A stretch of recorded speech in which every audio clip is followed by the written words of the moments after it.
But we are going to move on to an outfielder of a different color.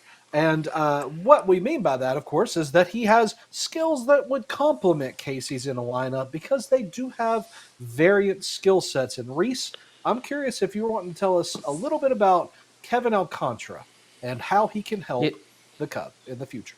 the the Jaguar, as he's called, great nickname by the way. We're talking about tools out the wazoo. We're talking about plus power. He's a plus runner. He's got plus speed. Everything that he has is great, except for he might not ever make enough contact. The only issue with Kevin Alcantara is we're talking about a guy who has 1 year 1 year option left on one option year left in his entire so that basically means this is kind of it for him with the Cubs if he doesn't carve out a role of some sort or anything like that. And we're talking about, like I said, he is massive. He's 6'6", 188. He's got like that crazy wingspan. He's such a good defender in center field. He is a great backup if something were to ever happen to PCA because they're both very similar levels of defender in my mind.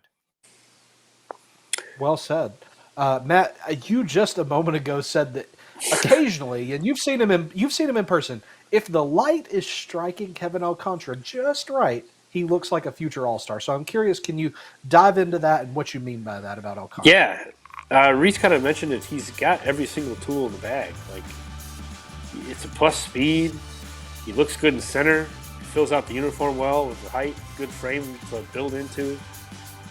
Just he struggles with just the hit tool. The hit tool is the question mark with Alcantara. One thing in his favor, well, in his favor for the short term, maybe not long term development game, is the option situation. And also, as the roster is currently constructed with no Bellinger, no Tauchman, Alcantara is, if something goes wrong with PCA, Alcantara is the next best center fielder in the organization. That's at that ready to go if they need him to. It's power over hit type profile offensively.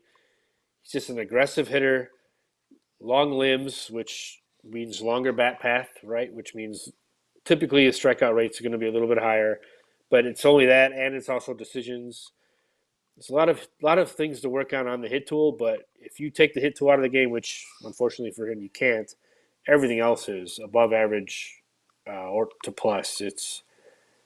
He's a human highlight reel Yeah. when everything's going right.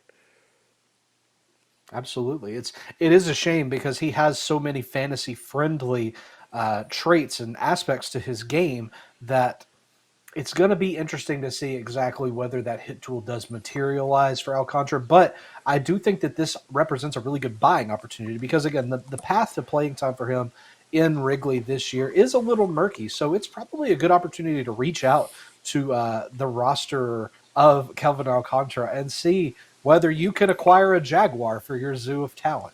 Uh, Guys, anything else on Alcantara before we move forward? The only thing is that if everything turns out right for him, we saw what the sort of profile, how it can hit with Lawrence Butler, right? Lawrence Butler had a breakout Mm-hmm. campaign this year. I know MLB is tipping him for a breakout. He already had his breakout. Like we're talking about a Yeah. 76 game sample of a dude looking like a legitimate all-star. That's sort of the upside with Kevin Alcantara, the Jaguar.